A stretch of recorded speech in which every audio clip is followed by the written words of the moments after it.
नमस्कार। आजकल आप एक शब्द सुन रहे होंगे कि दिल्ली एनसीआर की हवा अब जहरीली हो चुकी है। दिल्ली एनसीआर में वायु प्रदूषण ने लोगों की परेशानी बढ़ा दी है। यहाँ एयर क्वालिटी इंडेक्स यानी कि AQI बेहद ही खतरनाक स्तर पर पहुंच गया है। सबसे ज़्यादा दिक्कत नोएडा, गाजियाबाद और गुरुग्राम में है। मतलब कि वहाँ सांस लेना भी दुभर हो रहा है, इतना दुभर कि लोग बीमार हो रहे हैं। और ये हवा अब हरियाणा, राजस्थान तक पहुंच रही है। हरियाणा, राजस्थान के कई जिलों में जो दिल्ली के नज़दीक हैं, वहां पर ये जहरीली हवा लगातार बढ़ती जा रही है। सबसे ज़्यादा दिक्कत नोएडा, गाजियाबाद और गुरुग्राम में है। वहां मंगलवार को यानी कि आज ही दिन को भी अधिकांश AQI स्टेशंस AQI 500 जो गंभीर अधिक है को पार कर गया। इससे पहले सोमवार को भी इन शहरों में AQI का स्तर 500 से ऊपर था। केंद्रीय सचिव ने सोमवार को वायु प्रदूषण के संबंध में राज्यों और केंद्र शासित प्रदेशों को एक अपडेटेड एडवाइजरी जारी की। वहीं बढ़ते प्रदूषण को देखते हुए दिल्ली विश्वविद्यालय ने 23 नवंबर तक और जवाहरलाल नेहरू विश्वविद्यालय ने 22 नवंबर तक ऑफलाइन क्लास को बंद कर ऑनलाइन क्लास शुरू करने का फैसला लिया है। इसके अलावा दिल्ली NCR के स्कूल भी बंद कर दिए गए हैं। स्कूलों को ऑनलाइन क्लास लेने के लिए आदेश दिए गए हैं। दिल्ली के कई इलाकों में भयंकर वायु प्रदूषण हो रहा है। वायु प्रदूषण से जुड़े 8 अपडेट जिनको लेकर स्वास्थ्य और सुरक्षा को लेकर चिंताएं बढ़ गई हैं।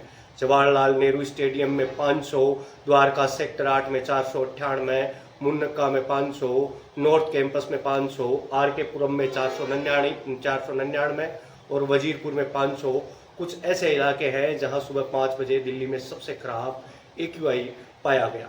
दिल्ली विश्वविद्यालय ने एक नोटिफिकेशन में कहा कि 25 नवंबर से ही फिजिकल मोड में क्लासेस शुरू होंगी, तब तक ऑनलाइन क्लासों का संचालन होगा।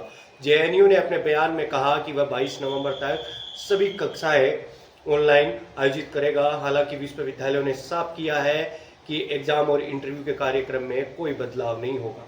वहीं दिल्ली सरकार ने प्रदूषण को देखते हुए इसे एक मेडिकल इमरजेंसी करार दिया है।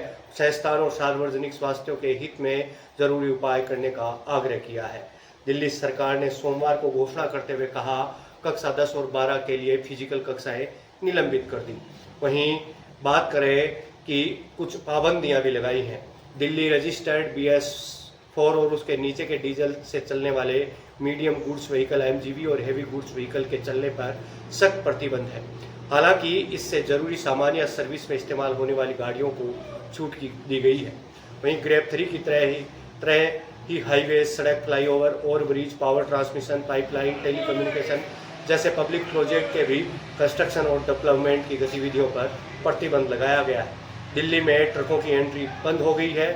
हालांकि सभी LNG, CNG, electric BS6 diesel ट्रकों को दिल्ली में प्रवेश की अनुमति है। EVS, CNG, BS6 डीजल के अलावा दिल्ली के बाहर रजिस्टर्ड लाइट कॉमर्शियल व्हीकल को दिल्ली में प्रवेश की अनुमति नहीं है। राज्य सरकारें अतिरिक्त आपातकालीन उपायों पर विचार कर सकती हैं, जैसे कॉलेज, शैक्षणिक संस्थानों को बंद करना, गैर आपातकालीन कॉमर्शियल एक्टिविटी को बंद करना, रजिस्टर्ड संख्या के आधार पर वाहनों को ओड इवन के आधार पर चलाने की अनुमति देना। क्या आपको क्या लगता है, क्या दिल्ली की हवा क्या शुद्ध हो पाएगी? दिल्ली में ये जहर लगातार बढ़ता जा रहा है। ये जहर कब तक बढ़ता जाएगा? क्या इसके लिए सरकारों को क्या सही रोकथाम या सही उपचार नहीं करने चाहिए? अभी मैं आपसे विदा लेता हूं। मिलते हैं किसी ऐसे ही अन्य वीडियो में। तब तक के लिए आप बने रहिए देव बम्बाट के साथ। सब्सक्राइब कीजिए देव बम्बाट को।